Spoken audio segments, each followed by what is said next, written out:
game on Sunday, man. I know you're nervous for the Rams, but you got to be a little enthusiastic after being there.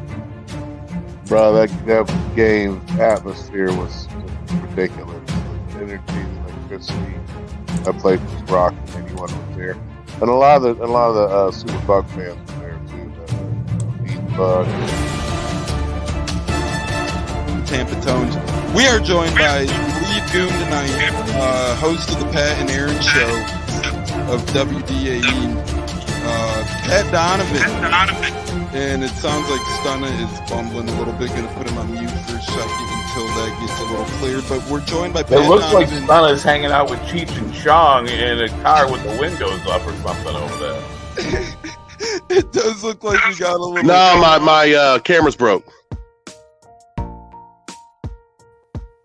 What is up, ladies and gentlemen? Happy Tune Me Up Tuesday as we're tuning up for a Week 12 showdown in Indianapolis where the Tampa Bay Buccaneers are heading to the cold weather. Thankfully in a dome, though. Doesn't affect us all too much since it is in a dome. Tampa Tones here alongside a couple of great gentlemen, a couple great co-hosts of the Buccaneers. We're going to waste no time, pull no punches, and bring in those gentlemen here as we speak. You are live either on YouTube at Buccaneers or Facebook at Bucs Life News, and you can catch the instant replay at Buccaneers on Apple, Spotify, Google Podcast, and so much more. Great day to be alive. We got Thanksgiving in a couple days, and I'm thankful. I'm thankful for a lot, and we're going to get into the podcasting world. Now, I'm thankful for these guys, starting off with Stunna. Stunna, happy Thanksgiving week, brother. Hope all is well with you, my friend. Hope you're staying safe, staying healthy, heading into the holiday. Happy Thanksgiving. Hope everybody has, a list they can go through to give their thanks for, and go Bucs. Yeah, that's incredible there. Hopefully everybody does have a list of things they are thankful for, that's for sure. J-Lo, it sounds like you're thankful for cracking something. How we doing over there, brother? Hope all is well, and hope all is safe and happy and healthy with you and yours heading into Thanksgiving. No, I agree, man. Happy Thanksgiving coming up. Can't wait for the big dinner, the big feast, football. It's going to be a fun Thursday, man. Yeah, it's going to be a really exciting Thursday. We're going to be coming live with you guys Thursday, actually, at 10:05 a.m. Eastern Time. And we'll be here talking Thursday football, Thanksgiving, Bucs Colts, obviously. We got 4 big matchups on Thursday, 3 in the pros, 1 in college. We'll be live Thursday, 10:05 a.m. Eastern to break that all down. And last but not least, Cats. Bolts are coming off their best win of the year, perhaps off the best team in the NHL, the Boston Bruins. So that was an incredible game last night. I'm sure you're on top of the goddamn world, my friend. How are you? Happy Thanksgiving week, and hope all is well with you, brother Cats. Thank you. Yes, that was absolutely outstanding. There is, I'd love to tell you that it means that it's no different when they're playing the Bruins, but it is. There's an extra little bit of juice in the house when the Bolts play the Bruins, and it actually seems to bring out the best in them. And sending a bunch of Boston fans home to their houses in Tampa unhappy is just one of the sweetest things in the fucking goddamn world. Amen, motherfucker. Excuse my language. I fucking love it, man. That's what we're here for. We're rated R. We're superstars. We're mowing through, and we got the Godfather in the house. Speaking of superstars, what's good, man? What up, Godfather? How the hell you doing? Hope all is well with you, my man, and happy Thanksgiving week, and happy healthy Thanksgiving week to you and the family, Godfather. But Kat's gonna agree more. And, you get a lot of Bostoners in the Tampa area, like you said, not go home to Boston, but go home to their houses in Tampa. The likes of JCL from Sports Illustrated and so forth, going home to their house. Sad puppies after Boston last night. But, no, that's funny. JC Allen called in his weekly spot on the Pat and Aaron show this morning, and they're like, why are you late? He's like, man, there was Monday Night Football on. Bruins Lightning on. Not that I like the outcome of that, yada, yada, yada. But speaking of outcomes we didn't like, Sunday was one of those, although I did think we saw some encouraging signs out there this past Sunday. Went up to one of our toughest battles yet. In my opinion, it was probably our toughest matchup of the year to date since we got the Eagles and Lions at home. We had to travel across the country to San Fran. We had to change not one time zone, not two time zones, but three time zones as we went through Central, Mountain, finally ended up on Pacific time in a date with San Fran that didn't end quote unquote well. There were some positives to take away. I could say that for sure. But not a W to take away. We lost by 13. The Bucs had ample amount of opportunities to make it less than 13 at the end of the game. They couldn't do that. Baker Mayfield missed a couple of key throws through the game, had a fumble through the course of the game. So, really thought the Bucs played better than expected, but defensive backs had a couple more mishaps this game. Baker had a couple more mishaps, leading to a 13-point loss.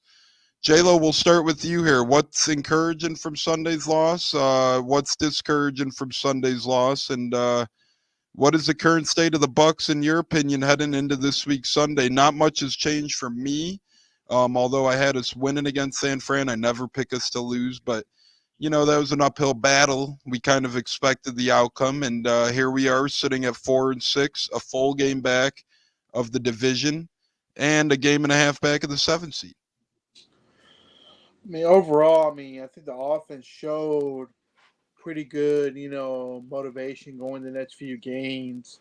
They drove the ball down the field a few times, and they couldn't score the last two. Shout out to Devin Tompkins the first time, getting us in there, give us a chance to score. I feel like the Zebras kind of screwed us over with Mike Evans with the pass interference they missed out on. Is what it is. Our defense is beat up. We lost like 3 defensive players, maybe even 4, depending on this coming Sunday. But I feel like they showed a lot of promise. They fought back best they could. Even though they let Brock Purdy dominate, have the best QB rating since Joe Montana, is what it is. But overall, I think they performed a lot better than they did last year. And I think they show a lot of fight left in them coming in the next few games. That's 3 to 4 games are crucial to feel like they are winnable. So, to me, with the offense performing, I think the offense will be the one to step up and get us the wins. And what's nice is every game left on the schedule is very winnable. We don't really have a tough game yet. I know some people are crying about Jaguars, but let's be honest, they're not a juggernaut. They're not one of the best in the NFL, and we face them at home at the same time. So I think the Bucs have 7 winnable games left on the schedule. We'll probably have to go at this point 5-2 to get into the playoffs. I would say in those 7 games, we're probably going to have an uphill battle, get to 5 wins. I don't think 8 wins gets us in the playoffs this year like it did last year. I think the Saints are going to at least get 8 wins. I think we're really going to have to aim for that 9 mark, and that probably wins us the NFC South. Cats, what say you on that? 9 wins gets us in, and do you think we get there given the remaining games left on the schedule? 2 against Carolina, 1 against Atlanta, 1 against New Orleans, Green Bay, Indianapolis, Jacksonville. Really not tough sledding ahead for this Bucs team, but let's be honest, this whole season and all 6 of these losses, it seems like one thing is the common denominator. The Bucs are beating the Bucs, and that's just self-explanatory and really can't happen 3 more times on the season. Yeah, you might get in with, 8 is, the Saints, it depends, I think, if you win the head-to-head, and the Saints have some tough opponents, I think, coming. I know they get the Lions, and, of course, you got Atlanta in there in the mix as well. They've beat us head-to-head. The Saints haven't. Seattle and Minnesota, as far as the 7th seed, Seattle took a surprising loss. Minnesota took a loss. I picked Minnesota to lose. I didn't expect it to really happen. They actually did lose, so still, though, 9 gets you in, most likely. 8 is pushing it. I'm not going to say it's impossible, but I'd say it's unlikely. But they did beat them. In order to win this, to win a game against a team like the 49ers, you're going to need to win the turnover battle. The Bucs did not do that. They did get an opportunity off of the on the long punt return by Tompkins, and unfortunately, you can't drop a touchdown pass. K-Dot drops that. And if that gets you back in the game, maybe it doesn't guarantee that you're going to come back and actually win the game. Some people were saying, well, if they catch these 2 passes, they're ahead 28-27. You can't really say that because how San Francisco plays their offense at that point, if they're up by 6, is different than if they're up by 14 and they just kind of go into a shell the way they did. But again, credit to the Bucs for battling back. This was not a game like last year where they were never in it. They were very much in this game at the half. It just takes a lot of work, and maybe this is just me, but it felt like it took so much work, man, just to be down 13-7 at the half, just to go down and put together one touchdown drive. It's just so tough against that 49ers team. I mean, they really, but again, every game turns really on 5 to 6 plays. It's pretty easy to pick out the 5 to 6 in this one. I'm going to belabor them. But, I mean, they had their chances. They didn't win. But overall, as far as the losses go this year, not a discouraging one in terms of the loss itself. The injuries are concerning, however. Yeah, I couldn't agree with you more, Katz. I mean, you talked about it on the pod on Saturday's show. Hey, this team is quick. They move quicker than it ever seems. And we've seen just that with this 49ers offense. I mean, it's like a game of whack-a-mole. Who's going to pop up, right? You have Brandon Ayuk. You got Deebo Samuel. You got George Kittle. You got Christian McCaffrey. Even if you lock down 3 of them on a play, all it takes is one busted coverage for the one to do big damage. The man that did that last year against us was mainly Kittle. This year it was kind of a couple of guys between Ayuk and Kittle. They really got the best of us, especially on those back-to-back drives. We've seen Jamel Dean go down with injury. Carlton Davis left the game banged up. Levante left the game banged up. Probably a little bit of the part why we let up a lot of big plays to San Fran. But on a couple of those big plays, all those guys were in, and they still got the best of this Bucs defense. Now, the thing of the matter is, Katz, you're 100% right. Even if Cade Otton catches that touchdown, which he should have, shame on him. Even if Devin Tompkins catches that touchdown, which he should have, shame on him. Yeah, technically we're in the game, quote unquote, but you do not know how San Fran plays that game then. They could easily take a couple more deep shots at that point in time and maybe extend the game a little bit more out of reach, right? Because again, at that point in time, Carlton out of the game, Jamel Dean out of the game, Levante David out of the game, probably would have been a little more easier than the rest of the day for Brock Purdy to look and pick apart that defense and find a man downfield. But at the end of the day, the Bucs played a hell of a lot better in San Fran this year than they did last year. And we put up a good fight to at least show that, hey, we're not rolling over. We're not backing down. Did it ever become a one-score game? Maybe not. But in a lot of aspects, it felt like the Bills game, and it felt like this Bucs team just does not quit. One thing that is crazy, and I want to get Stunna's take on this because he was a big advocate of hiring Todd Bowles here back in 2019. I think it was crazy that Todd Bowles, I'll give him credit and I'll discredit him for a couple of things. I'll give him credit for being in every single game until halftime. I mean, the Bucs have not been blown out in any first half yet. We have not looked sluggish, and we've looked sluggish, but we haven't looked sluggish to the point where we were rolling over, giving up on games and that sort of aspect in any single first half yet. But I want to discredit Todd Bowles in saying that he continues to get out-coached at halftime. Other coaches make better adjustments than he does. And another thing, we continue to take all of our timeouts into the damn half. I'm just not sure what it will take for him. You've seen it in the game last night. These teams, Kansas City and Philadelphia, 2 of the best teams in the NFL, they're using every single damn timeout until the clock hits 0. They don't care if there's 19 seconds left on the clock.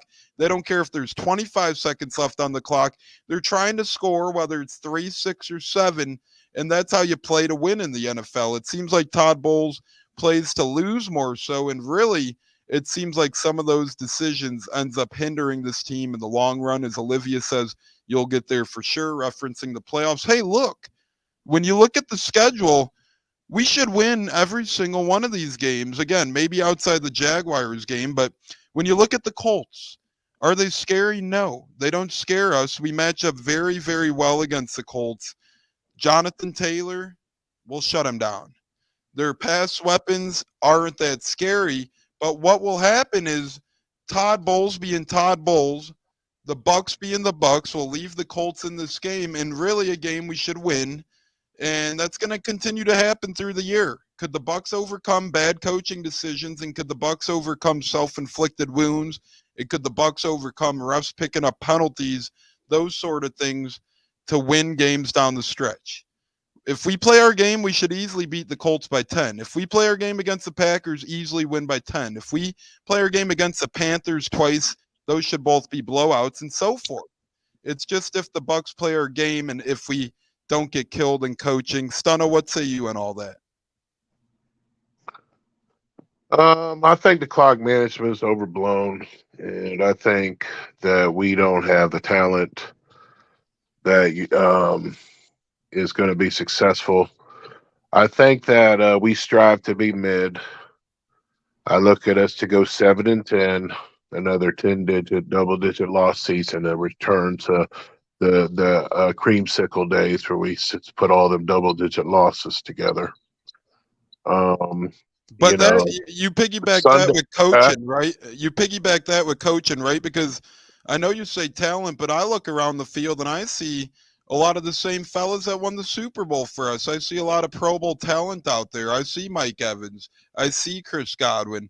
I see an emerging K-Dot, and I see an emerging Rachaad White in the passing game. I look on defense. I see Vita Vea.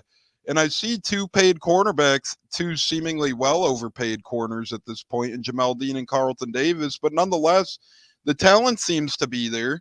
It just seems like we're not prepared and or get outmatched in the coaching column. And really, to me, that's where the talent lacks at this point is coaching. Okay. So I don't see it that way. We won the Super Bowl with Antonio Brown, Gronk, and Brady. And this team, what the 49ers did, they took away Evans and Godwin, two Hall of Fame receivers, and made us go to the other players. 83 had a drop. 10 had a couple drops. 88 had some drops. One does all right. I'm actually impressed with Rachaad White. And he does an all right job running the ball. If we were better in the interior offensive line, maybe we could run the ball better. Defense, we couldn't stop toss sweep. They did whatever they wanted. They went up and down the field in chunks of yards. All right, we're not defending every blade of grass like what Bruce Arians used to talk about. I didn't see that. I think the best thing that Todd Bowles has done, the best thing he's done coaching-wise, is recognize that our offense last year sucked and went out and got a decent offensive coordinator, and our offense is actually playing above their talent level, and they're not doing a bad job. And they actually went blow to blow with the 49ers. But our defense laid down, looked like trash. I don't think we made too many stops. And I don't see us winning too many more games where we try to be mid. We're barely a mid team. And that's the way I see it. Unfortunately, the rest of the season, of course, I will be wearing my orange and showing to myself every game and being the Rowdy Buck fan I am. The Colts, we might beat them because of their quarterback situation. But some of them other games, some other team, like the Falcons already beat us. And we're going there, I'm kind of worried, honestly. Yeah, and you got some points there, but let's not act like the Falcons beat us. We beat us that game. We had a terrible game. We didn't score. Tony, they dominated us. We were in the game because they had some fumbles inside the 10-yard line. We dominated ourselves, sadly. I was at that game, and it was pretty clear that we hindered ourselves. They didn't really make plays on us. It was Devin White blowing coverage. That's where they had a couple of their big plays down the field. It was Bucs beating Bucs, and that's really been the case this year. And I think you have a good point. And a lot of these games moving forward, the Bucs will continue to beat the Bucs, sadly. And J-Lo, what are your thoughts on that? I don't think Atlanta beat us necessarily. I mean, this is the same Atlanta team that got killed by the Titans, and we dismantled the Titans. So I don't think it's necessarily that Atlanta handled us as much as we shot ourselves in the foot. Titans just got blown up by Jacksonville. They suck. J-Lo? No, I was saying was at the end of the day, I feel like Bowles is not playing the right players that need to be out there on defense. No disrespect to JTS. He's a great athlete, but he's not a football player. To me, Yaya's been out there, going out, balling out, doing what he needs to do. And Atlanta, we'll see. Marino will be the starting quarterback. They made that announcement. He's starting going forward. You know, they came down here. They made a point.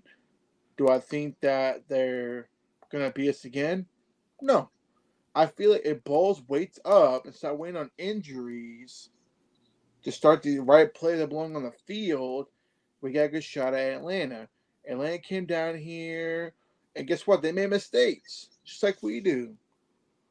At the end of the day, it doesn't matter, on how Atlanta, will go in if we go into Atlanta. But at the end of the day, this team will, I think, improve. Do I feel like we're going to beat the Colts? I feel we'll keep it close. We're not going to get blown out because they're not unstoppable. We're going against Uncle Rico, Gardner Minshew at quarterback. We'll see. It'll be fun. I'm more confident in the offense going in this weekend than I do with the defense. I feel the offense will give us the best chance to win the game on Sunday. Let me ask you this, Katz. J-Lo, we'll start with you, then we'll get Kat's opinion. Stunna thinks we're getting dominated out here. I just don't see it. I see a Houston game that the Bucs beat the Bucs, where we let up a lot of big plays, and it was really on our defensive backs playing bad and our coaching being bad. I look at a game against Atlanta where we had ample amount. Atlanta kept us alive in that game. They literally gave us a silver platter and said, "Here you go. Here's a W. Please take the W." And the Bucs did not take the W. We had a ton of chances. We could have scored at the end. We settled for 3. We could have held them to no 3, went into overtime, as J.C. Allen from Sports Illustrated checks in. J-Lo, I've been seeing in these losses outside of Detroit and Philadelphia and a little bit of the San Fran game, but every other loss, I've seen the Bucs mainly beating the Bucs, especially even including against Buffalo. It's not like Buffalo really dominated us either. What say you, J-Lo? Do you agree with me more so that it's us beating us, or do you agree with Stunna that we're out here getting dominated? No, agreed. Bucks being Bucks. At the end of the day, we get the talent to go in there and win a lot of football games, but there's just some complications on defense and personnel where Todd Bowles needs to fix, or he's going to be gone. Simple as that. At the end of the day, we have the talent to go out there and win these winnable games. Atlanta, yeah, whatever. You can say, yeah, they dominated us, whatever. At the end of the day, we created turnovers, which Todd Bowles counts on. And I feel like when we go play Atlanta in Atlanta, that Dave Canales will create a better game plan on offense. I feel like he's improving, if you ask me.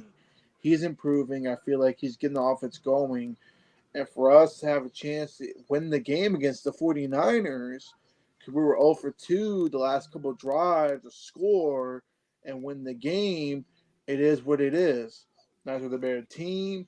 Do I think Atlanta's better than us? No. I feel like that was an easy gimme game, Bucs beating Bucs, and I feel like we got a good shot at least going 9-10 wins this season.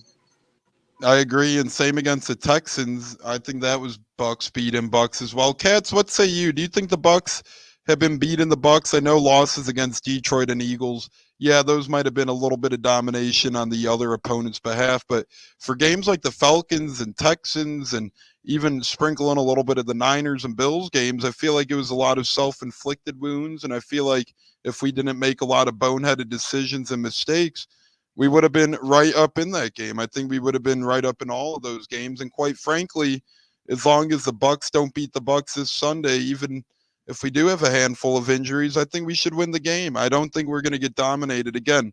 We match up really well with a lot of these teams remaining on our schedule too. Colts are a run-heavy team. We love playing the run. Packers, run-heavy team. We love playing the run. Panthers, they don't know what the hell they're doing. Frank Reich's clueless out there.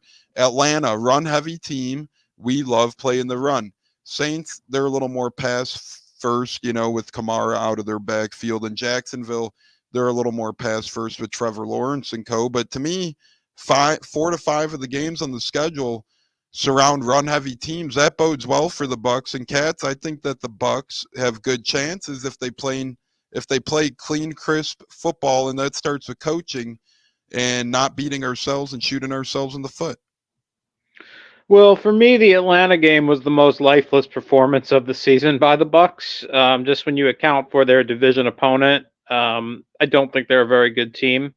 They've got two pretty lousy quarterbacks, in my opinion. They have Hmm. some weapons. They have an average, decent head coach. He's actually pretty. I actually think he's a good play caller. What's his name? Arthur Smith.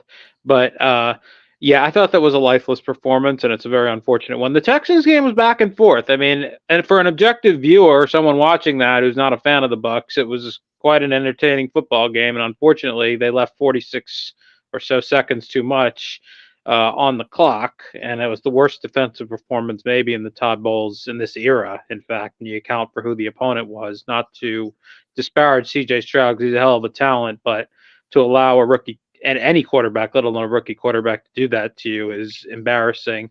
For the 49ers game, I just think that's just a matter of that is a talent deficiency against the Niners. And that's the thing is, that's not just the Bucs, though. I mean, the 49ers have a talent edge on almost anybody. I mean, I'd say Hmm. out of 32, however many teams, you probably put them in the top three, and they might not be number three either. We'll find that out later as the season goes on. But this was not a bad performance by the Bucs when you count for that. Again, you didn't, but you needed to play almost a perfect game, and you lost the turnover battle 2-0. So that one of those both of those actually you were in position to get points as well. One of them was in the red area, and one of them was inside the 40. Which probably takes 3 points off the board. So you can't do that against a great football team. You might get away with it against some. Speaking of coaching, the time management, I didn't really mind. At the end of the first half, there wasn't much time left. You feel pretty good going in 13-7. I mean, the only thing you might want to do if you want to try to run a draw play, see if it pops for like 15 to 20 yards, and then you say, all right, let's try to hurry up. I didn't really have an issue with taking a knee there. But I will say this, Joe Davis and Daryl Johnston pointed out that the Bucs have the best percentage of converting fourth downs in the NFL this year. I believe they're now 8 for 10 or maybe 8 for 11. What stands out to me, and I don't have the stats in front of me, is I have to wonder, that sounds like a low number of attempts to me, does it not? Hmm. It does. It seemed So like a low number. it seems low to me. I mean, I know there's some teams that are just, you got the Lions, you got the Eagles, Lions particularly, but that seems like a low number for a team that succeeds in that scenario. It seems like they're more risk averse. As I've always thought Todd Bowles was that type of coach. To go for it we've seen this happen a few times this year where there were scenarios where like the Buffalo game at the end of the first half, which was one of the worst game management situations I can remember seeing, where rather than going for it on fourth down or even kicking a field goal, they punted.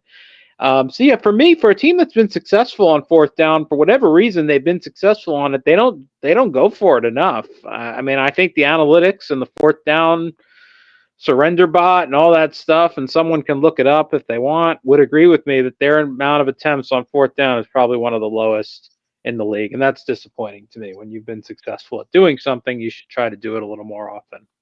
Yeah, Cats, I couldn't agree more with you. And then you get, the unevenness with Bowles. I don't get it because that first drive against the Falcons, we had about a 4th and 6, pretty much at midfield, and we went for it. And to me, that was one in the whole season where it's like, okay, why are we going for this one? But at the Right. same time, it at least put in my head, hey, if we're going for this, maybe we're going to go for a lot more, right? Maybe like, Right. first drive of the game, 4th and 6, we're going for it here. Like you said, I just feel like 11 attempts isn't enough. And the inconsistencies with Bowles, you're opening drive, you're going for it on 4th and 6, but then against a team like Buffalo, you're not going for it on 4th down or at least a field goal. I think some of those inconsistencies help hinder this team a little bit. And Katz, I think you made a great point. At the end of the day, if you're successful on 4th down, why don't you try it a little more? What do you got to lose? And you got one of, you got a good defense in the red zone as well. So even if you're a little backed up and you're going for it on 4th down, well, hey, guess what? At least our red zone D seems to be our strength of defense, if anything. Correct. The 4th and 6 against Atlanta was a weird one. That was one where I would not have gone for it. Right. Just where were on the field. They were kind of in no man's land. You know, you got a good punter. You want to try to pin him deep there. That was weird. And also it was actually for Chase McLaughlin. That's what 59, 60 yards. I think he might have the leg to make that too. Mhm. You lose a little position if you miss it, but not that much. So I don't know. They kind of get caught in between there. But yeah, I mean, it seems like a lot of their fourth down attempts come in these situations where they're behind by 2 scores, and they just don't do it a lot. And when you see in this modern league, the way the league is run now, in a league that's um, off driven by offense in so many ways, between the roughing the passer calls and what defensive backs can and can't do. You can't hit the quarterback here. You can't hit him there. In a league that's ruled by offense, you just don't. Most teams are a lot more on the aggressive side when it comes to going for it on fourth down. It seems than the Bucs are. And again, I could be wrong though. I mean, I might just be talking out my ass here, and maybe the Bucs are right there in the middle of the pack in that. I don't know, but it just seems like they are. 4 of those attempts I think were in this last game. So that means going into the game they had what, single-digit attempts on fourth down. I don't know. It just seems low to me. And it's not like you don't have some weapons that I know you can't run the ball. They're not good at running the ball in a short yardage situation, but they've got the ability to convert these. So just something that stood out to me listening on the broadcast, because I had no idea going in that we had the highest percentage on fourth down. I would never have guessed that. But I would have guessed, and I'm not surprised that they had such a low number of attempts in doing it. Right, and Katz, you make a great point, and you figure with losses like the Detroit loss and the Philly loss, and then even San Fran and Buffalo, where, yeah, we were kind of in it, but they were a little bit bigger losses, you would assume we would have a lot more fourth down attempts being down in those games, needing to go for the ball, but maybe that's why the score's not closer as well. Maybe we keep punting. I don't know. I think Todd Yeah, Bowles well, we did, and we punted on a 4th and 2 when we were down by 14 points against the Lions, right around midfield area, which in the fourth quarter, which made no sense whatsoever.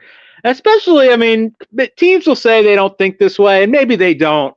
But when I'm in a game and I'm a heavy underdog, especially, I'm more likely to. I'm thinking, the Buffalo game it fit more. There might not have been as many opportunities in this last one or the Philly game, but I'd be even more aggressive against, when you're already a heavy underdog anyway. You got to really pull out more of the stops to try to win the game. So that's just my opinion. I'm going to go look this up probably tomorrow at work or some point and see, see where are the Bucs in the fourth down rankings. How often do they go for it in comparison to the rest of the NFL? Because now it's going to bug me. I'm going to be thinking about it for a while.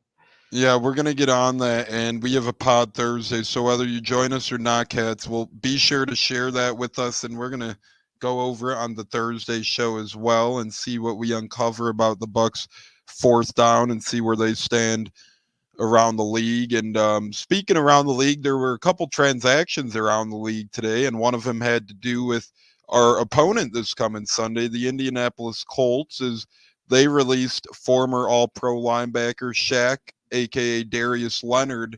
He is on waivers. And then the Rams released running back Darrell Henderson, who had a couple of okay filling games.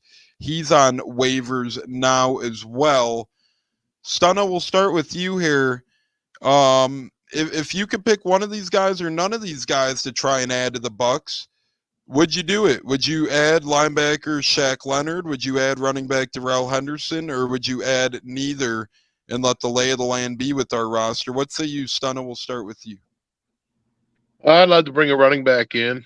I think that we should have made a better effort at that before the trade deadline. I think that Richard's doing a good job, but he needs some help. Yeah, because Chase Edmonds, he's really good in pass protection, right? Like, he could pass block really well, but other than that, he really hasn't done all too much. I will say the past couple of games, he's shown a play here and he's shown a play there. But at the end of the day, he's more of a running back 3, and Keyshawn Vaughn and Sean Tucker are more of practice squad running backs, in my opinion, at this point in time. As Stunna alluded to, we are kind of missing that backup running back. Edmonds is kind of the third down back. J-Lo, what say you? Would you look at a Henderson? Would you look at a Leonard, Shaq Leonard, Darrell Henderson, or are you not trying to bring either of these guys into the building? I'll take either one. If I had to pick one, I'd say Shaq Leonard because Levante of the strained groin, he could be out for almost a month depending on his injury. So I wouldn't mind a Shaq Leonard to fill in, maybe even take over Devin White's spot, depending how he does. But I wouldn't say no to Dale Henderson either to be the backup running back behind Rashad White because clearly Edmonds is a good blocker. And then Keyshawn is just a roster spot right now that we can just cut loose, in my opinion. I'm done with him. Yeah, I mean, Vaughn isn't really showing much out there. He had a couple of nice games after the Super Bowl season, filling in, starting and whatnot, as Rudy Lozano's joining us on Facebook as well. But since then, he really hasn't moved the needle too much. And I mean, we could always add to the running back room. I guess the reason why I don't want Shaq Leonard is because I've watched him play a lot this year. And let's just say, if he was performing well, do you really think a team in the playoff race would release him? Do you really think the Indianapolis Colts would release Shaq Leonard if he was helping their defense, if he was playing that well? So I know what you're saying in terms of, the Bucs linebackers being a step behind with Levante out and Devin White not having the best year, but do you really want another guy who's not having the best year? And to me, it's damaged goods at this point in Shaq Leonard. I don't really know if he'd provide an uptick. I don't know if he'd provide a spark. And to be quite honest with you, a lot of the people complaining about Devin White being slow, Devin White doing this or that, I could only imagine those same people crying when you have Shaq Leonard out there on the field as well, J-Lo. I just don't see the Shaq Leonard, how should I say it, admiration for this Bucs team at this point in time. 2019, don't forget that.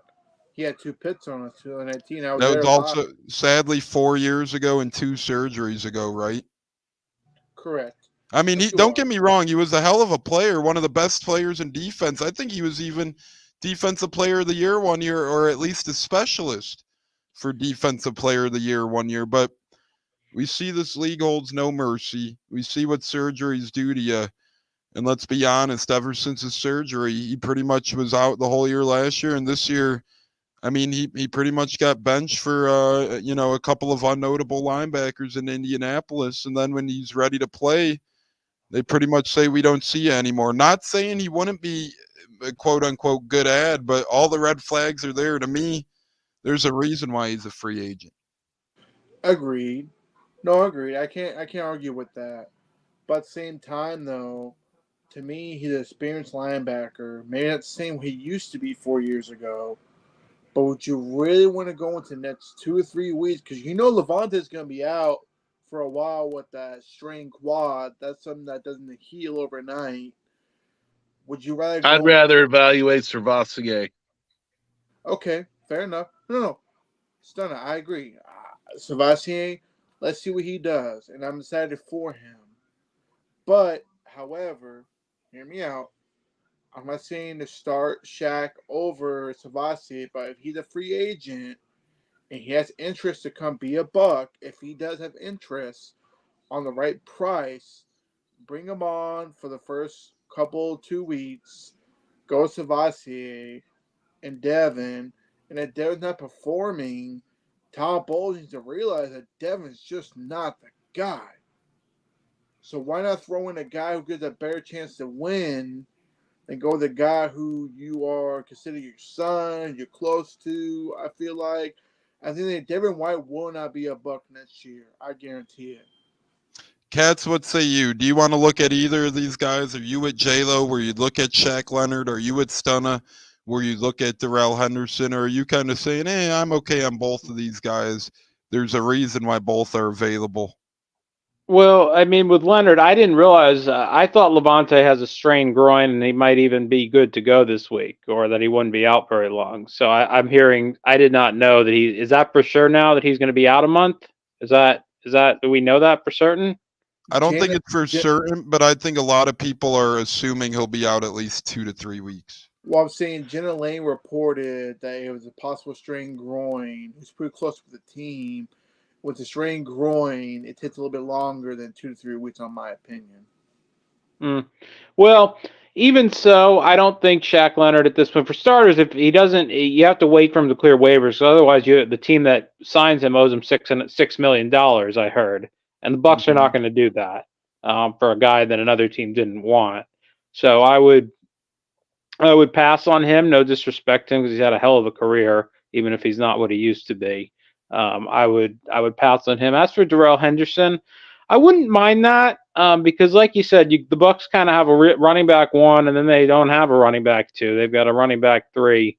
But again, that's something that if they had any intention, I think, on upgrading that position, they would have done it well earlier in the season. So at this point, I'd just leave it be at that position because you're already more than halfway through. They obviously just don't feel that there's a need there. So yeah, I mean, should have already been done if it was going to be done.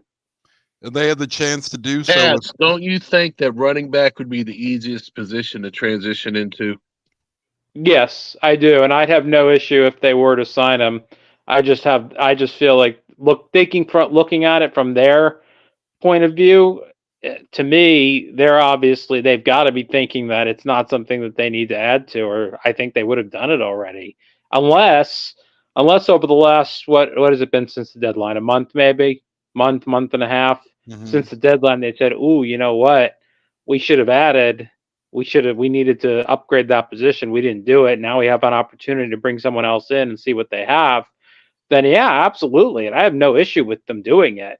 I that would be the guy I'd bring in over the linebacker. My gut feeling is they already made up their mind that they're just going to ride it out with what they have. But yeah, that's a much easier one to learn than linebacker. Absolutely, much easier to bring a running back in. We saw it recently with oh gosh, am I mixing up a running back with a quarterback here? I thought we saw recently a running back just stepped into a new situation and did quite well, but remember, we talked about Rashad Penny at one point because he knew Dave Canales' system. The Bucs were not interested. I don't think. Did they put in a waiver claim for someone else? Someone else? We put in one for Michael Carter from the Jets, who was waived a couple weeks back. Okay, you know what? In that case, then, if they were interested, and they obviously know that there's a deficiency there, because I think there certainly is at that position. I'd be all for bringing in Darrell Henderson. I hope they do it. Again, I think you have to worry about who can jump you in the line if you put a claim in, correct? You can get jumped again. So, but I'd hope they would at least, if they put one in for Michael Carter, I'd hope they put one in for Henderson as well. Because I do think it could be a seamless transition to be, give you a little juice. He's not gonna break, be a game breaker by any means. But, when you've got Keyshawn Vaughn, who doesn't even see the field anymore, and you have Edmonds, who's okay. He does a decent job as a change of pace.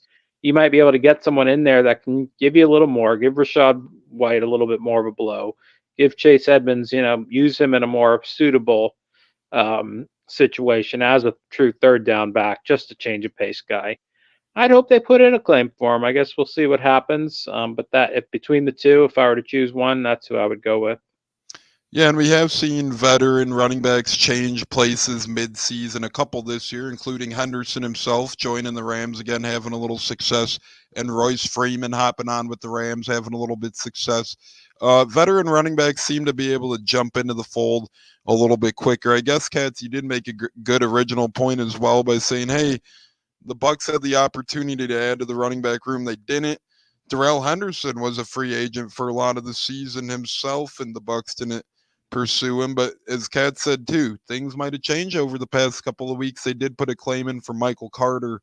Maybe now the running back room is evaluated a little bit differently than it once was, and maybe they'll think about reevaluating the running back room, which is, hard to play on, hard to come by if you're a Bucs fan or running back. Speaking of hard to play on, Bucs could have harder road troubles in the Colts Stadium coming this Sunday, as it's in a dome. And, those domes this time of year, you get in this area, it's cold out, it's frisk out, it's brisk out. So those domes pay a good dividend to me. The Bucs playing in Lucas Oil Stadium, playing in a dome in the Midwest in November. To me, that's a benefit for the Bucs. It's not like where you go into Lambeau in December and you're going to be freezing your ass off here. we get the advantage of playing in a dome, although on a road. J-Lo, thoughts on playing in domes on the road in the winter? I think this is a best case scenario for the Bucs being on the road here, as it is a dome. They don't have to deal with the cold, and historically, the Bucs really haven't dealt with the cold all too well. I couldn't agree more. I mean, going to the Colts right now with a dome, I couldn't be mad at it.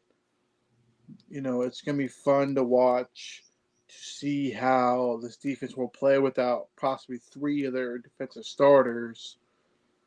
At the end of the day, I'll take a dome over an outfield field play any day of the week. And this could come at a better time than it did right now, if you ask me. Cats, what say you? The status of Bucs playing in domes and us traveling to a dome midwinter. I mean, it should be 30 to 40 out, chilly out, maybe a little rain or snow. Here we get the benefit of playing in a dome in November. It could be worse. Yeah, it's especially true for a team that struggles to run the ball and that's more of a pass first offense. You don't want to have to be playing in the elements, especially if there's precipitation, when you're a team that struggles to run the ball, because it's a lot harder, to my opinion, to throw the ball in those elements. So yes, being inside a dome definitely can be beneficial to the Bucs, especially in that regard. Great points with running the ball, adding difficulties. And Bucs are signing linebacker J.J. Russell to the 53-man roster from the practice squad. Has been up and down this year. And really, he's used to playing in Indianapolis because he played in Indy last preseason. J.J. Russell actually played a good bit of the preseason game in Indy. So there you go. It pretty much sounds like that'll do it for Shaq Leonard truthers out there. Us signing J.J. Russell to the practice squad. And real quick, before we get Stunna's opinion on the dome, we have a little bit more of Bucs news, as the Bucs have waived tight end David Wells, who has been inactive in recent weeks but caught his first 2 NFL passes this season. He'll be back on the practice squad if he makes it through waivers. So we'll get to those waived guys and signed guys here in a minute, but Stunna, thoughts on playing in a dome this Sunday? I think it bodes well. Yeah, it's ideal conditions, but it's how you're going to play. One thing about the Glaciers, we have that indoor practice facility, so the Buccaneers can simulate playing in a dome very easily. So that'll be an easy, seamless transition where they could not simulate playing in the snow and the frosty elements very easily. However, so who was the quarterback at Indy? That's the main question I have, and what kind of offensive threats do they have? Minshew? Well, then I think we could be in trouble, because last time we played them, they actually got up on us, and it was because the quarterback play is what cost them. Speaking of I think you're right though, Stunna. Speaking of getting up on us, they were up on us, and Minshew. I want to get your thoughts on Minshew quick here, Stunna, before we get to the waiver wire and practice squad moves with the Bucs. Real quick thoughts on Minshew, Stunna, and if, as J-Lo calls him, Uncle Rico could lead the Colts to victory against our Bucs. I think Minshew is he's comparable to Garcia that we had years ago. Maybe Jeff not Garcia. He's kind of a Jeff Garcia type. He can get off schedule. He can make plays, that with his feet as well as his arm. He just doesn't have the arm talent as some of the other players. But he's formidable, and he can manage a game. And if they can run the ball, like, I don't know, tall sweep or something that we were getting burnt on last week, we could be in trouble. But I like our offense, and I think, if you look at the Texans game, our offense said, screw it, we're going to turn this into a shootout. And if our offense don't show up, we definitely lose the games we lost this year. We haven't really won a game with defense. The closest example would be the Minnesota game because we had those turnovers to keep Minnesota from scoring a bunch on us early to let our offense got their feet under them a little bit. But I really haven't studied Indianapolis, but I like what our offense is doing. I like Canales as he's doing a better job this year than what we had last year with better talent last year. Now, mind you. And so I like our chances, but I think down the road we're going to have to really get better play out of our defense. Yeah, so the Bucs made a plethora of moves there. Thank you, Stunna, for your Minshew insight there. But obviously, we talked about elevating J.J. Russell, releasing David Wells, and they released two other cats off their practice squad as well. Cornerback Don Gardner, he was up a couple of times this year. He was hurt a couple of times this season. So the Bucs ended up cutting ties with him off of the practice squad. And then they also released safety Jaquan Johnson from the practice squad today. And the Bucs already replaced all those guys between Russell getting elevated and the two guys they released, Gardner and the safety Jones. They had three openings. They already replaced all of them. The Bucs signed former Kentucky and Patriots cornerback Quandre Mosley to their practice squad after a workout today. He spent 6 weeks on the practice squad last year.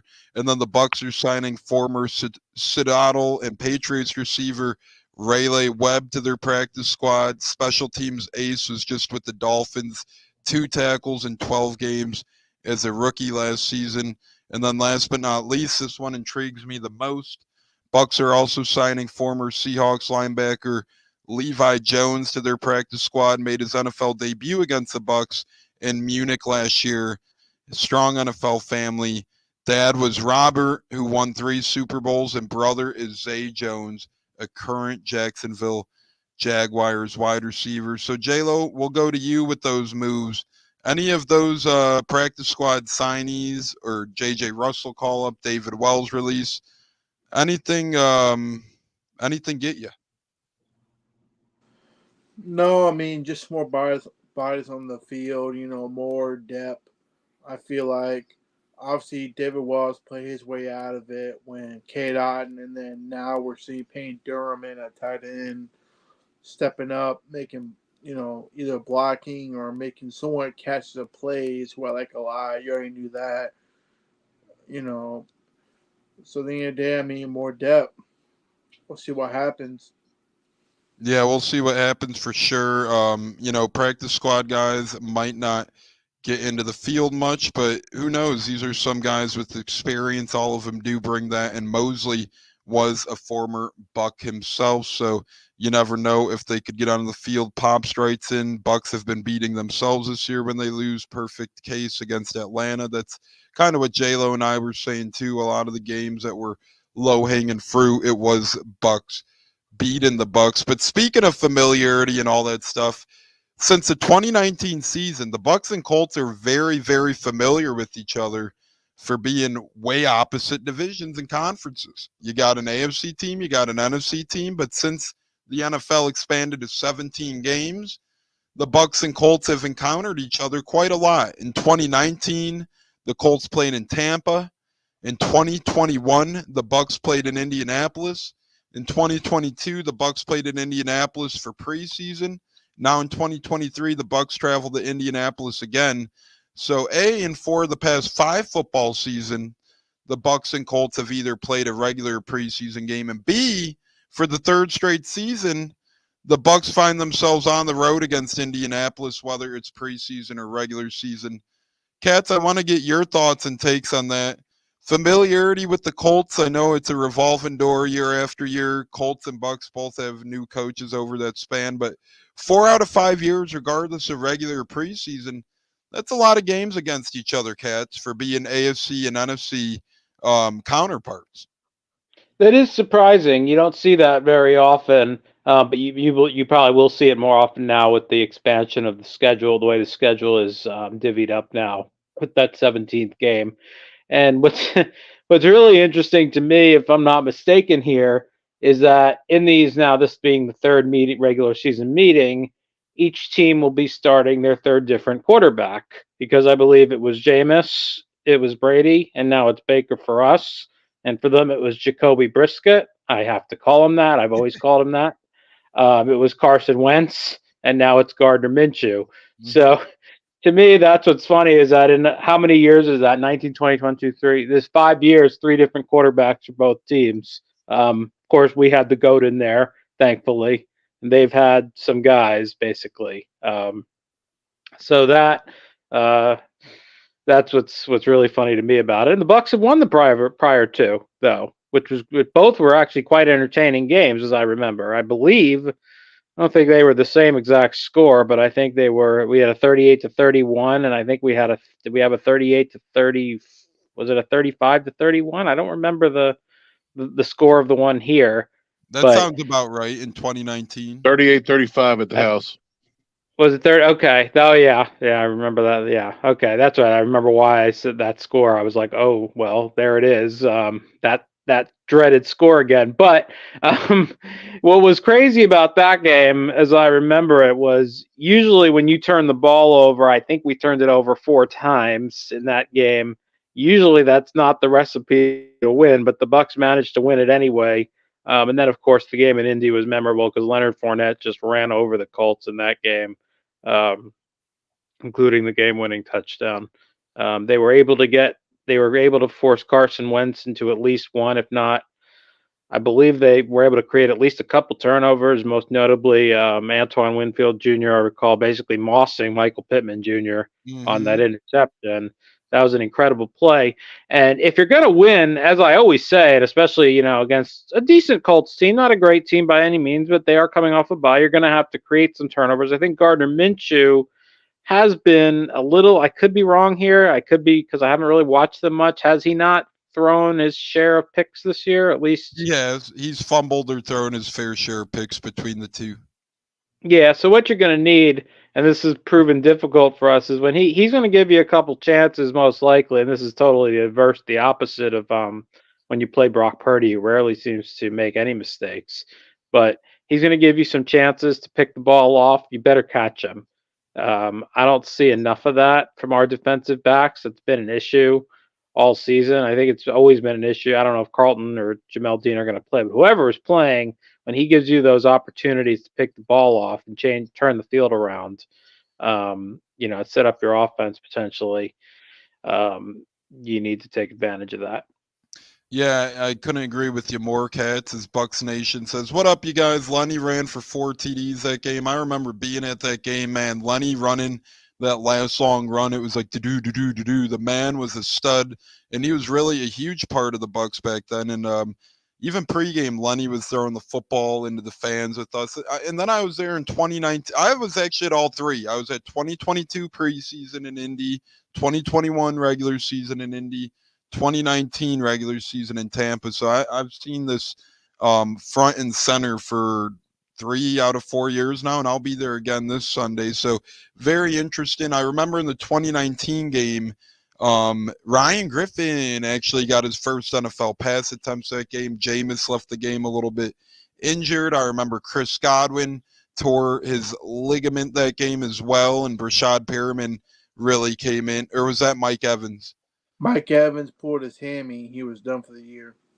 That was Mike pulling his hammy in that one. And then Perriman came in and really stepped up that game. He played a huge game. And Darius Leonard had a pick 6 that game. So that game was crazy within itself. But New Year, very interested to see how this one unfolds. Stunna, what say you on Bucs and Colts getting familiarity with each other over the past 4 to 5 seasons?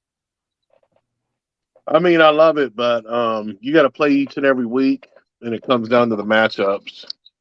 It's going to come down to our offensive line versus our defensive line, etc. But I'm excited for the matchup. Go ahead. Keep going, Stun. No, keep going, brother. I'm just saying I'm excited for the matchup. I really don't have any animus against most AFC teams, except maybe New England or Pittsburgh. Where most of the NFC teams I really hate, like a Detroit or San Francisco, or Philadelphia. Losing to those type of teams is really like it puts your crawl in it. Where you go play Indianapolis and let's just have a great game and stay injury free type of attitude. So I'm encouraged. I want my guys to show out this weekend and show what they got. And I need to see a lot better play by our defense, honestly. Couldn't agree more. And we got someone shouting out J-Lo. Hayden, thanks for joining us, Hayden says, what up, J-Lo? And he also says, just bought a retro Mitchell and Ness Derek Brooks for $60. What a find. That is a steal. And then he also says we need more pressure on QBs. Or defense doesn't work without pressure. J-Lo, thoughts on both the jersey and the pressure statement? We did get 4 sacks on Brock Purdy, but it seemed like when we didn't get those 4 sacks, he did have all day to throw and really dice us up. First of all, I shout out to Hayden. He's a real Bucs fan from Kentucky. I met him a few years ago. Good man, knows his football. Shout out to you, Hayden. Thank you. And second of all, pressure on the quarterback. Obviously, the right guy was not JTS. It was Jared Diaby. As far as getting pressure on the quarterback, Brock Purdy, he showed out, made his points, whatever. But at the end of the day, what makes you think that we can't do the same thing? Yeah, they got Trent Williams, but we got Tristan Wirfs. And Luke Gadecki's been playing pretty damn good ball at right tackle, if you ask me. I'll tell you that right now. And Bold, unfortunately, he'll wait till a player gets injured before he plays the right guy that belongs on the field. You can look at that for Nick Leverett for Luke Gadecki at left guard, who had no business being there. He's a right tackle, obviously. And that's something that Bold needs to work on personnel-wise. If you ask me, I feel like these next 3 to 4 games should be winnable. The Niners are a good team, but to me, the best team in the NFL right now is the Philadelphia Eagles. If you ask me, as far as personnel, the team, as far as that goes. And I feel like at the end of the day, if Bowles just waits out and plays the right players in, it might win some more games, if you ask me. I agree with that, as Bucs Nation tries to help out the cheap jersey find by saying Bucs jerseys are now $97 on Fanatics. Good deal for Black Friday. Yeah, I've seen a handful of their jerseys go cheap. One weird thing with Fanatics, it seems like here and there they always give crazy discounts.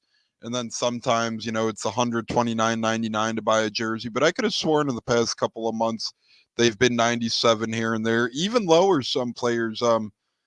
Kyle Trask at one point, I got his creamsicle for $49 a couple weeks back. And I know people saying, oh, Kyle Trask, but a creamsicle of a Bucs player, man, for $50, you can't beat that. So thanks for the shout out there, Bucs Nation. For anyone looking at Black Friday stuff, go to Fanatics. It seems like they got some good prices on stuff there. And then he asked, did you guys do a score prediction for Sunday's game? We'll share our score predictions on Thursday's show. Again, we're doing a Thanksgiving special Thursday morning. Come join us. Come hang out with us Thursday morning. Same place, different time. We'll be here 10:15 a.m. Eastern time on Thursday morning, which is going to be incredible. We have Lions Packers to go over. We got 49ers Seahawks. We got Redskins Cowboys. We got the Egg Bowl in college football, Ole Miss Mississippi State. And then, of course, Bucs Colts score predictions, player of the game predictions. Ole Miss. So much more. Yeah, Ole Miss should be ready to rock and roll on Thursday. I can't wait for Thanksgiving. Real quick, we're going to do a Thanksgiving one big thing and walk off here before we get to our final word and go over our upcoming podcast schedule one more time. Stunna, one big thing and walk off for Thanksgiving. What are you looking forward to most about Thursday, brother? Is it the food? Is it the football, the family? What is it? Thanksgiving's all about family. And you just want to spend a little time with yours, or if you can't be with them, call them on the phone. Let them know you're thankful because at the end of the day, family should be the most loyal people to you. And loyalty is definitely an issue, and it's a lost virtue in America, unfortunately. My walk-off, we got a great GM We got to keep drafting better. And some of these guys we drafted might not be panning out, and it might be time to move on, like a Kyle Trask, JTS, etc. But we got to believe in the process. And I think Bowles would have done a better job if he had better talent. Honestly, he made the right coaching decisions and updating his staff. And I think if he ends up with a winning record, he needs to be kept. But if, of course, I predict 7-10, and if we end up with a losing record, that kind of means we underperformed. Especially when we're a defense. We're set up for buck ball and we're getting blown out on defense. So something's got to change, but I believe in the process, and I definitely believe in our owners. Anybody that grew up with Culverhouse knows that our ownership is definitely one of the best that I've seen in Buck history, and I'm encouraged about the future. Go Bucks, fire the cannons. J-Lo, thoughts on that, Stunner? I couldn't have said it much better, but Quick Bucks Nation says, not sure which one's Tampa Tones. That's me here, brother. But shout out to his tweet, which got me on the live. Hey, I appreciate that. And we welcome any and all members to chat with us and have a good time on the pod. So appreciate you joining in, chatting with us, and do it more often, brother. Don't be a stranger. Come on and hang out with us on the Buccaneers. We love hanging with Bucks fans, non-Bucks fans, and all sorts of individuals. Thank you for joining, man. Means a lot. J-Lo, one big thing in walk-off heading into Thanksgiving, brother, and just the status of the Bucks. No, I'm loving the love that we received tonight. Bucks Nation times 21. Keep tuning in, man. These are real Bucks fans. We love the Bucks. We'll welcome any other visitor opponents, whatever. At the end of the day, we're all about Tampa Bay, baby.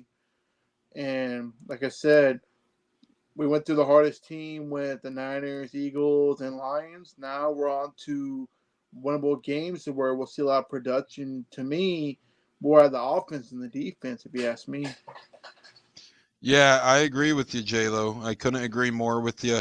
As Bucks Nation says, would love to, man. Anytime, go Bucks. That's awesome, brother. We appreciate you. Interact with us on Twitter, man, as well. We don't bite. We love to talk Bucks ball. A lot of podcasters, a lot of Bucks people get big heads out there. They think they're bigger than they are, and next thing you know, they don't talk to people on Twitter. Nah, that ain't us here. We love to interact with people. That's what brings us out best. That's what makes us the best. We're for the fans, by the fans. That's what we do best. We're Bucks fans. You get too many people nowadays, as this is my one big thing in walk-off, will be this rant before we get to Cats. But, you get so many armchair quarterbacks on frickin' fucking Twitter nowadays saying, oh, we gotta lose. We'll draft higher and we'll get a better team if we draft higher. Really? So, when we Loser mentality. when we drafted Jameis number 1 overall, we played that much better. We ended 6-10 the next year. 6-10 the next year. Where did that get us? When we had a high spot drafting guys in the past, Mark Barron, Vita Vea, Devin White. Where the fuck did that get us? We didn't make the playoffs a year after drafting any of those guys, and all those guys were, top 10 picks. And then people say, the remainder of the rounds, it gets us more and better draft picks. Well, Brock Purdy was Mr. Irrelevant. It didn't do the 49ers any harm being the last pick of that draft. Tom Brady got drafted in, one of the last rounds of the draft. You see it time to time. And I get it. You got to tank. You got to do this and that. Actually, I don't get it because I'm a Bucs fan. And we've seen decades long of losing, years long of losing. As a matter of fact, we were the worst franchise winning percentage in all 4 major sports combined before Tom Brady got here. Before Tom Brady got here. So I don't want to say, this is new. We haven't really tried this before. The Bucs have tried the loser's mentality for almost 2 decades straight. From the end of Gruden era to the beginning of Bruce Arians era, we tried it your guys' cute little way. We tried it your guys' way of, oh, maybe next year. Oh, maybe next year. And I'll add in one more time, oh, maybe next year. And where did that get us? Raheem Morris, Greg Schiano, Lovie Smith, Dirk Cutter. I'm sorry. Winning gets you coaching as well. If we bottom out and say we suck this year, say we don't win another game the rest of the year, say we go 4-13, which won't happen, but just say we do, who the hell's going to want to come and be a head coach here? Who's going to look at this team and say, oh, maybe they got the pieces. They went 4-13 with Mike Evans got. No. Bill No. Belichick. Yeah, maybe Belichick, but, at the end of the day, bottom line is you can't Mike win. Vrabel. You can't win with them. You can't win. No, Mike Vrabel, he's bottoming out with the Titans. So I don't even want to hear that guy's name, right? At day's end, no one's going to want to. He's a good coach, and we have a better scouting department than the Titans. Again, moot points and irrelevant to the decision, to what I'm trying to say here, all irrelevant. And I'm tired of losing. I guess Stunna wants to lose if he thinks it'll get him Mike Vrabel. So, Stunna, maybe you want to tank them? No, not at all. Not at all. I'm completely with you, Tones. I remember tanking, and we got Vinny Testaverde. We tanked for Bo Jackson. Okay, I remember tanking. The best philosophy we ever had when we got Rich McKay in here, we started drafting Florida-born kids. That's when we started doing a lot better in the draft when we got Warren Sapp and Derek Brooks, and then a couple years later, we got Warwick Dunn and Rito Anthony in the same draft, and that's when we were doing our best job. So that's what we need to continue on. We got a great GM now. He's done a great job drafting players. We had some busts, and we got to move on from these busts, and we got to believe in the process. But tanking ain't the answer, like you said. It's about the scouting department and going out and finding players. And we've done a better job kind of with the college draft than professional scouting, in my opinion. I agree with 100% correct there, Stunnin. I love firing you up. You made some really good points there. And let me just say one more thing before we get to Cats is Thanksgiving and one big thing and walk off. The Bucs, for all these fans that want to lose and say this team's despicable, they stink, they suck. If that's the truth, if that's the case, then you wouldn't even need to root for us to lose, right? Then you wouldn't need to root for us to tank because in your minds, we're that bad of a team where we'll bring the losses upon ourselves. So why wouldn't you want to try and win? And if that's the truth that unfolds, let it be. But man, let me touch on that real quick before Kaz goes. We don't suck. We're mid. All right, we're mid. And when I was growing up, we dreamed about being mid. We used to dream and hope and pray that we could get an 8-8 season. And we went 5-11 or 6-10 every year. Okay, so the fact that we're mid, real Bucs fans appreciate it. They just don't want to see us losing games we should be winning. I agree with that. And, that's another thing. The Brady era made a lot of Bucs fans brats, right? Because if things don't go perfectly, if we're not necessarily a Super Bowl contender, quote unquote, why even bother, according to some of these people, which I don't really get and I don't really understand that mentality. Cats? What say you, brother? One big thing and walk off towards Thanksgiving or Bucs football in general or anything we've just been talking about the past 10 minutes or so? Yeah. Well, here's the thing on Thanksgiving. Be thankful that you're in the hunt for a playoff spot because there's so many years we've seen it. The tanking is nonsense because how many years was it where it was October? We were already saying, all right, well, let's start looking at prospects for the draft. I've seen enough of that in my life. So way too much. So yeah, we're a 4-6 team. It's nothing great, I know, but it's been an interesting year. You're in the hunt. You're really in the hunt. You don't need about 7 teams to lose a couple games, and you win out to get in. No, you're in. You actually really control your own destiny. In fact, because you got the tiebreaker, if you want to get technical about it, but. And like Stunner was saying, for years we dreamed of that and we never got that. So you gotta, football it's only 17 games long. It was always 16. Now it's 17 games long. It's not like the other 3 major sports that are play 80 games or 162 games.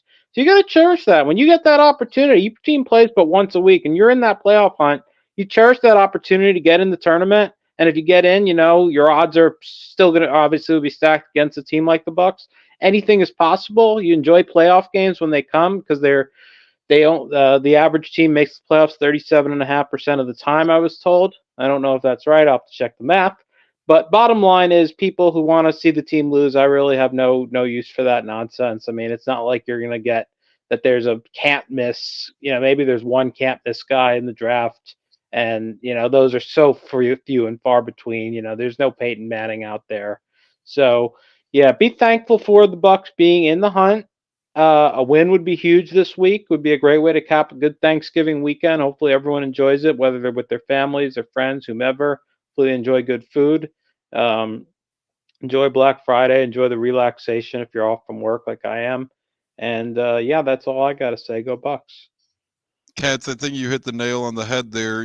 We're all Bucs fans for life. Our whole lives we've been watching this team, and every offseason we all get the itch for Buccaneer football and meaningful Buccaneer football. And right now, however you slice the cake, Bucs are playing meaningful football going into Thanksgiving weekend, which is really an interesting thing. And I'd rather watch a playoff game and get killed that playoff game than start preparing for the draft. I'm sorry. I'd just rather have a playoff game, watch that playoff game, and then that playoff game itself does wonders for the team between bringing in revenue and putting yourself on the map to other players. Hey, this is a team that's not far away from competing. So I view the cake slicing entirely different than the tankers, than the people who think, this team's not good enough. Whatever. I get what you're saying, but I don't respect what you're saying. And I'll argue with anyone about that because, if you're really a Bucs fan, you want the team to win. I know you're saying, it's so limited, but I'm pretty sure no one in 2010 had the Giants winning the Super Bowl when they got in as the last seed. Or I'm pretty sure when Nick Foles was leading the Eagles, no one thought they'd win the Super Bowl. There's been case where a lot of unpredicted teams, sure, they might not win the Super Bowl, but they might win a game or two and have a hell of a story. Like that Baker Mayfield Browns team when they damn near beat the Chiefs a couple years back. Couldn't pull it off, but hell of a season then for an okay Browns team. You never know what an okay Bucs team could do this year. J-Lo? No, I was saying was, even if you watch the Bucs when they had Dungy, they made a playoff 3 straight times.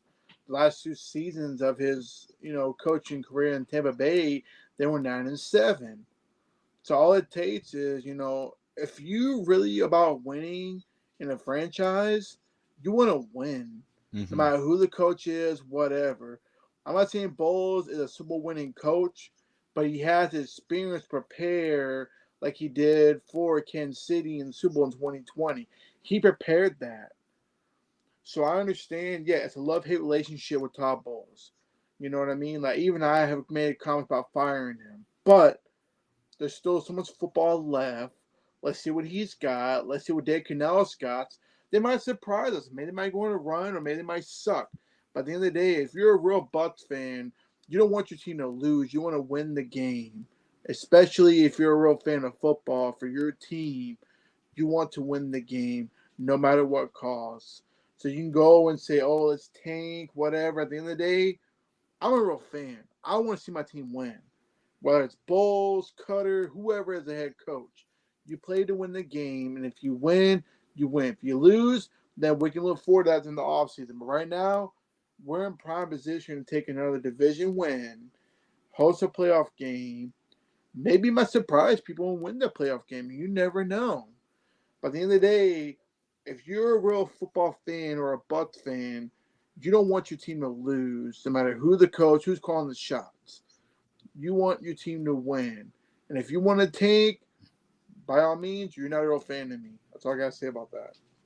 Couldn't agree more, brother. I agree with all three of you gentlemen 100%, and that's why I'm thankful for you guys this Thanksgiving, because you three and our other co-host as well continue to kill it and add nothing but great value for the Buccaneers, great opinions, thoughts, insight, and so much more. And just a reminder, we will be here Thursday morning live with Joey Nips from the Cleve and Me podcast, as he is bringing his Colts brain to the table.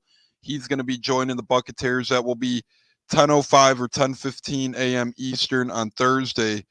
We'll let you guys know how that unfolds, and come join us Thursday. Hang out with us. We're going to be breaking down not only the Bucs Colts game, but the 4 big football games on Thanksgiving Day as well, NFL and college. Once again, Thursday morning, 10:05 a.m. Eastern. Final word time, fellas, before I gotta pay you guys overtime. Holy shit, we're nearing an hour and a half here, and this is what's best about the Buccaneers and us 4 talking Bucs football.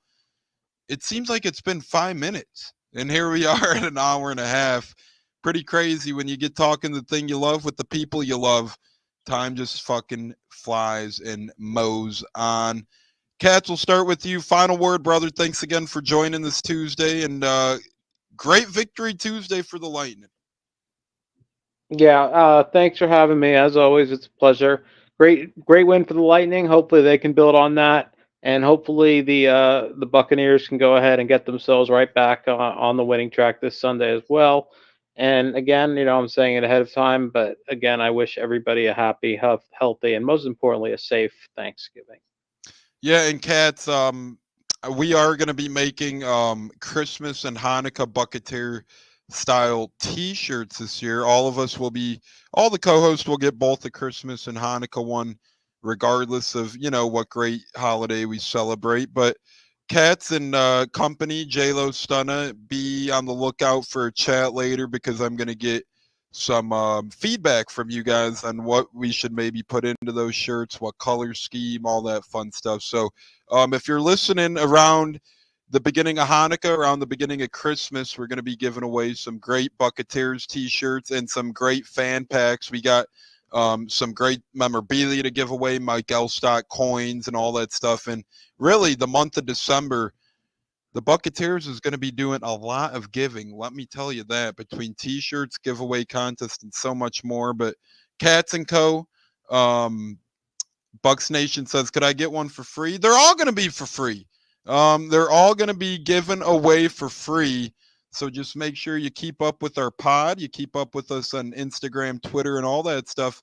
And you never know when you might run into a Hanukkah or Christmas-themed Buccaneers T-shirt or mini helmet. Yeah, we got a lot of memorabilia to give out. Yeah, a creamsicle hat. Support the pod. Put us out there for one thing, and we are giving away a lot of things. We got autographed Jameis Winston memorabilia. We got original Buccaneers football cards. We got creamsicle hats. We got a whole lot more. So that's my final word, is all of that stuff. J-Lo, your final word? Final word, happy Thanksgiving to everybody. I'm thankful for my family and for the family I built through the pod here at Buccaneers. Y'all been great to me. I can't complain. And support the pod, Buccaneers. We're a real fan base. We love our Bucs through good and bad. At the end of the day, we have an NFL team, and go Bucs. Stunna, final word, brother?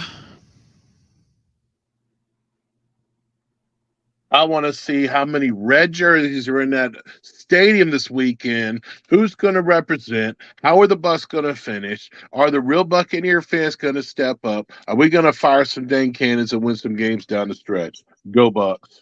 How can I forget? I'll be in a pewter jersey on Sunday. I'll be in my Vita Vea pewter, because we're wearing pewter, baby. Woo! So look out for red and pewter and orange, I guess, because we got a whole lot of colors. Katz, any last little word to close the door, brother? That's all I got for tonight. You all spoke well for me. Love all you guys. Enjoy your Thanksgiving if I don't talk to you, fellas. If not, I'll see you guys Thursday morning, bright and early, on the Buccaneers. It's been a beautiful, beautiful Tune Me Up Tuesday with the great J-Lo, with the great A-Cats, with the great Stunna as well. Need some Buccaneers Xmas shirts with all your faces. Eye black wearing Santa hats, cannons firing candy canes in the background, and maybe Mrs. Claus off the bourbon a little bit too, or something like that. We'll make sure we get some cool ones. BUCCANEERS. Go Bucs! Go Bucs, fire the damn cannons. Go. Let's fucking go. We're going to get back on track this holiday season. And you guys are going to get on track with some great giveaways, with some great t-shirts. Maybe we'll be wearing eye black, drinking bourbon, sleeping like Santa Claus after those milk and cookies on the t-shirts. But nonetheless, on behalf of the great J-Lo, the great Stunna, the great A-Cats, it's been Tampa Tones, minus Bucko, minus Huncho. They'll be back and better than ever soon. It's been the Buccaneers. Fire the damn cannons. 3-2-1. Touchdown Tampa Bay. Baker Mayfield finds Koke for the end zone. First catch since week 1. Bucs win. Bucs win. Bucs win. Bucs beat the Colts. Bucs beat the Colts. We'll see you guys Tuesday. Joey Nips joins us Thursday, 10:05 a.m. Eastern time. Same place, same channel as always. Enjoy your couple days, gentlemen. I'll see you guys on Tuesday. Go Bucs. Go Bucs, baby. Let's go.